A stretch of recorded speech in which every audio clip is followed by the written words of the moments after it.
Hey, what's up, guys? Welcome back to Don't Forget to Tap. This is Chris talking about and documenting my journey through Jiu Jitsu. As you can see, a few things are different with this episode than some of my other ones. For example, I'm wearing headphones and I'm holding the mic versus just wearing the mic today. And it's just me experimenting with it, seeing how an episode sounds, a different quality. The headphones, it's highly recommended through the platform that I use to use headphones. So I'm trying it out.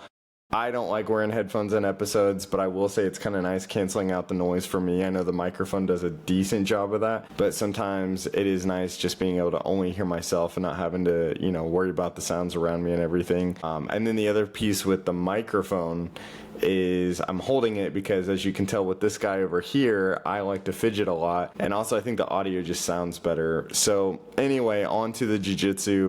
I went a few times last week and I have not gone this week. It is Wednesday and Monday I started feeling like crap again. That happens and everything. But one thing that I did think was interesting that I would talk about with you guys with this episode for however long it ends up being. And if you see me looking over here randomly, it's simply because I have the monitor and everything, so I can see everything over here, but the camera's actually here, and that's just kind of the way the setup works. It's easiest to run it that way. But if you see me looking over here, it's not that I'm not paying attention to you guys. Anyway, so, I've kind of been, let's backtrack a little bit. My favorite thing with jiu-jitsu that I love to talk about, that I love to capture, that I think is really important, and it's the thing I ask everybody in jiu-jitsu, is, where they're at in their journey, why they started, and how it's going. And for me, I talk about why I started all the time. It's because I hit a point in my life where I needed something to kind of spice it up. I was looking for something new that introduced new things into my life and would create growth in my life. And man, with jiu-jitsu especially, as quite a few things in life, but especially jiu-jitsu for me, be careful what you ask for. And I think that jiu-jitsu has given me that, plus so much more opportunity. But as you're growing, if anything really causes growth in your life, it's going to challenge you, it's going to push on you quite a bit, and it's going to make you question why you're doing it in the first place, or do you still want to do it? And that is 100% jiu-jitsu for me. Jiu-jitsu is really hard, man. Something, I'm not shy. This podcast is all about raw, being out there and everything, and hopefully whatever it turns into, wherever it goes, whatever it looks like and everything, is what my life is going to look like. Hopefully one day as a black belt and wherever that takes me. But in order to be raw, you got to talk about things that aren't always easy to talk about. And for me, that's a lot of, I guess, the mental stuff. For me, jiu-jitsu, how it's going is jiu-jitsu makes me face the worst parts of myself. I think pre-jiu-jitsu, there was a lot of lies I was telling myself about who I was, what I was capable of, and my perseverance in life and how I was going to approach things. I think I told myself a lot of lies about how tough I was, what I would do in certain situations.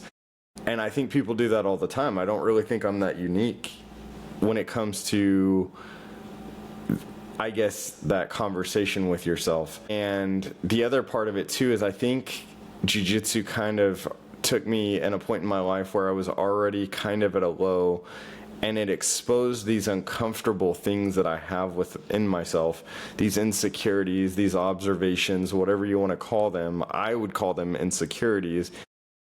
And it exposed them. It kind of ripped off the wrapping paper a little bit. That I had this I had myself gift wrapped into this ideal package of who I thought I was. When I took the wrapping paper off, it wasn't as pretty as I thought it was gonna be, and that's okay. I think that was actually the best thing that jiu-jitsu gave me, is it exposed the truth of what I was working with myself. And all the things are there, I have all the ability and all the capability to be this best version of myself. But jiu-jitsu really exposed the weaknesses within myself. I've always leaned into my strengths, but I've always shied away from my weaknesses. And anybody who does jiu-jitsu will tell you that it's going to humble you incredibly quickly. It's going to uncover very uncomfortable parts of yourself, as it did with me. And so a common conversation that I have within myself, with myself, is, the deep-seated desire to quit. I want to quit jiu-jitsu all the time because it gets hard, not because I don't love it. I absolutely love jiu-jitsu. When I'm there, I'm involved, I'm invested. I typically love the people I train with for the most part, but jiu-jitsu has exposed a lot of fears and inner insecurities myself, and those are not things that just go away. Those are things that are really, that's a lifetime of developed fears and insecurities. But jiu-jitsu, I think, is the first thing in a long time that has put me in the presence of people and situations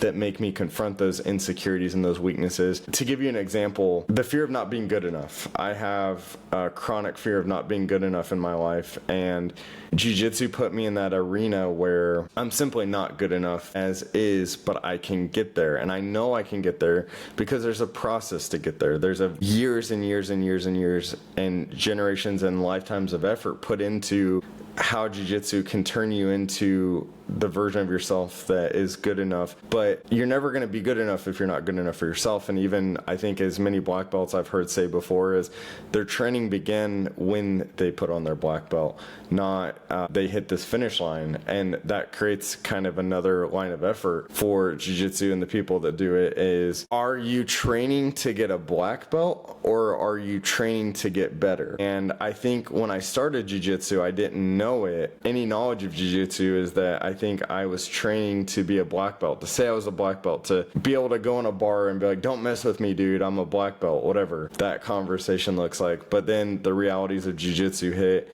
and I could care less about that. I could care less about getting a blue belt. I'm a white belt after 2.5 years. And something that was really hard for me in jiu-jitsu, especially in the kind of, I would say, the mid stages, maybe a little bit of the later stages of where I am now, was accepting that my journey compared to anybody else's is irrelevant. It has absolutely nothing to do with anybody else other than myself. Jiu-jitsu is just kind of crazy like that, is that my journey through jiu-jitsu, whatever that looks like, I might be a 5-year white belt, but that could turn into an 8-year black belt. I don't know. Or I could be a 10-year white belt. I have no idea. But that next belt, we'll say blue belt, for me, that's what that would look like. But maybe someday black belt. It's useless. It is absolutely useless. It holds zero value if you don't have the skills developed underneath that belt. And something I think as a white belt that was really hard for me to consume and digest is, it's not about the belt that they put around your waist. It's about the belt that you earn and the skills that you develop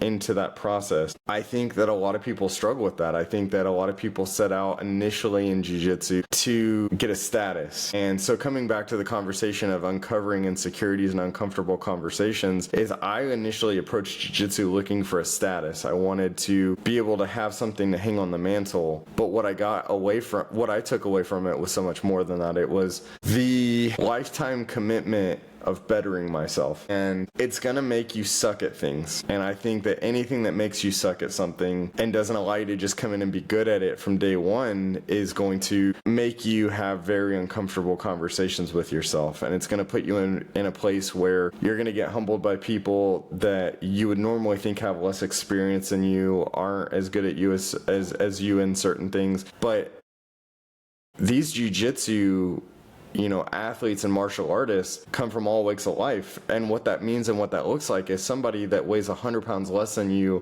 that is drastically younger than you, can wildly outperform you and knows infinitely more than you. And that's another piece of jiu-jitsu that you've got to be ready to accept coming into it.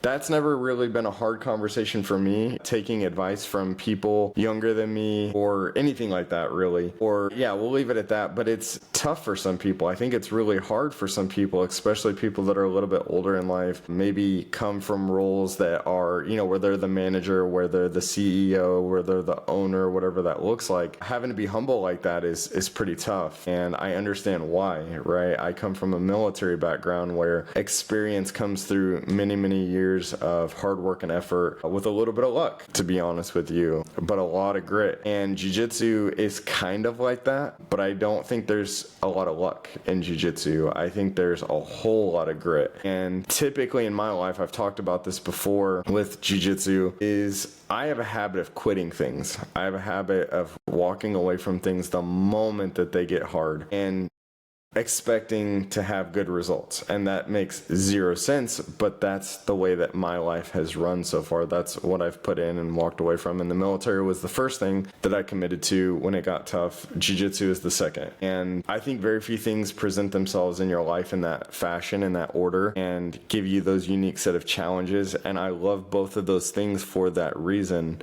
Is when things get tough, if you walk away, it was all for nothing. In the military, we'll say the idea of hitting 20 years and having that retirement is the equivalent of what I would say is a black belt in jiu-jitsu, but at least that's like a landmark version of it. The experience levels are completely different, but I would say that if you stop any earlier than those landmarks, then it was all for nothing, right? If I quit the military any earlier than 20 years, yeah, I got some cool stories, I got some cool experience, I got probably a good resume for my next career, but there was something on the line for me to take away, and it was the ability to carry those things with me for the rest of my life. And I think getting a black belt for a lot of people is just that. It's just a benchmark to be able to take some of those things and really hone in on what the next journey looks like. I have no idea what it takes. I have no idea what is needed to get a black belt. I don't even have an idea what's needed to get a blue belt. But I do know after 2.5 years of jiu-jitsu that it showing up is so much of this journey. And especially on the days that you don't feel like doing it. Monday, I didn't feel like training, but I also was sick. And so I will give myself a little bit of leeway on that one, is that I genuinely think I was pretty sick. I'm a little under the weather still, but I think I'm good enough to train right now. I've been taking a lot of medicine. But I'll wrap it all up in this is, you know, I've had a lot of hard conversations with myself, and I've wanted to quit jiu-jitsu 1,000 times because it got hard for no other reason. Not that I don't enjoy it, not that I don't love the people, nothing, just that it got hard. I didn't get the growth, I didn't get the immediate satisfaction, I didn't get the pat on the back that I wanted. But it's for those exact reasons that I think it's all that more important, because at the end of the day, jiu-jitsu gives me a place to put really dark energy in my life and turn it into something good, but it also gives me a place to put really good energy, and it puts you in uncomfortable positions and it makes you think your way out of them. I know a lot of people think that jiu-jitsu is this physical art, it's this physical struggle, it's this physical fight, and it is, don't get me wrong, it absolutely kick your butt in those regards. I struggle, you know, doing that every day. But I think for me, the real takeaway of jiu-jitsu, I think for anybody out there that's never tried it or maybe is just starting, is the real beauty of jiu-jitsu, in my opinion, is that jiu-jitsu is a place to put your brain for a while. It's a place to put your mind. It's a place to be mindful, be focused, and it is the biggest workshop you will ever walk into to work on yourself. You will put yourself on the bench every day, and you will use a different tool, and you will allow different people to work on you every single day. And I promise you, despite how you feel walking off that bench, you will be better. And it's crazy. That workbench is always going to be there. It's always going to be available. And there's so many people that are willing to step up to that workbench and work on it with you. But jiu-jitsu is the ultimate tool and the ultimate set of skills that allow you to be worked on. And I think very few things allow you to be worked on in your life like that. I say this from someone who's practiced a couple martial arts, that I don't think any other martial art really gives you the ability to work on yourself like jiu-jitsu does. I think many things offer the arena to, but jiu-jitsu is truly unique in the sense that it is so technical. And that's a personal belief, right? I've tried a few other things, but jiu-jitsu is, I think, truly unique like that. So I wrap that up all to say that going forward, I'm willing to have a lot more of these uncomfortable conversations, darker conversations, but not that they keep me in the dark, not that they are holding me there or they're putting me there. Not at all. I think jiu-jitsu is pulling me out of them. It allows me to escape them sometimes because I've done a lot of damage to myself mentally over the years. It's so much of it is self-inflicted because I allowed myself to take easy way outs where other paths existed that would have led to bigger accomplishments in life, but I've allowed myself to cut corners in life for 30 plus years. And then in comes jiu-jitsu, and those easy paths, the ability to cut corners is gone. There is no corners to cut. And so I think for anybody out there that's maybe struggling, maybe going through it, maybe they're not getting the success that they need, the results that they need, the confirmation bias that they need, I think it's all there. I think it's happening every day. I just think that you have to be patient with yourself, and you just have to keep showing up, because I think that you're growing, but at the same time, you're allowing others to grow. And so I think that's really important. Don't ever undersell that. Don't ever not give yourself credit for that, is because you're helping other people develop as well. And that's something that is really important, especially in today's age where mental health is not in the best status. And so when you find something like jiu-jitsu that kind of turns that all around, I think the world would have a lot less mental health issues. Not saying any, but I think that it would give a place. I think jiu-jitsu would give an arena for people to help combat some of the mental health issues. There's many out there, but I think jiu-jitsu helps. I'm not saying it's perfect. I'm not saying that it's a supplement for medicine, but I definitely think it's something that would help people deal with anxiety, because it helps me deal with anxiety. I definitely think it would help people deal with depression, because it helps me deal with depression. So I think that if you guys can find it in you, or if you're going through those things, double down on your lines of effort, or find jiu-jitsu, find someone that's willing to take the time to invest in you, because few things are going to allow you to invest in yourself. Few things are going to allow others to invest in you or work on you or allow you to work on yourself like jiu-jitsu does. So going forward, like I was saying before, this is going to be something that I want to talk about more, is the side effects, the benefits of jiu-jitsu, what it can do for you. But it's also going to be a lot of me having fairly uncomfortable conversations with myself, because I think those conversations are important. They allow you to look at yourself in the mirror, or allow yourself to be put under a magnifying glass and expose really uncomfortable things. So I will keep this relatively short. It's about 20 minutes. That's about a normal episode, a little bit longer. But I try not to be too long-winded, because I can talk about this stuff forever. I can definitely talk about jiu-jitsu forever. But that's what this journey looks like for me. This is my story. This is my podcast. And these are the things that are important to me in jiu-jitsu that I want to share with you guys, so that if you're going through it too, it's out there for you guys to listen to. So if you guys are going through it, if you're going through those stories of jiu-jitsu, you feel like quitting, you don't feel like training, that's probably a good sign, a pretty good indicator of you talking to you, and you willing to have a conversation with some of your weaknesses and some of the things that you need to work on in life, just like they are for me, that you need to go and that you need to train now more than ever, because that's you beating those things and therefore beating those parts of yourself. So I hope you guys are doing really well. I hope you guys are training hard. And if you're not, that's a great indicator that you need to be training more, because that's what it's all about, is beating those weak parts of ourselves. So with that being said, if you guys ever need someone to talk to, reach out to, I'm always here. Hit me up on the socials. I'll always message back. I'll find time for each and every one of you. But don't stop showing up. That's the bottom line. And if all else fails, I hope you guys don't forget to tap. Thank you guys so much for listening. I've had a lot of fun with this episode, and I will catch you guys next time. Bye.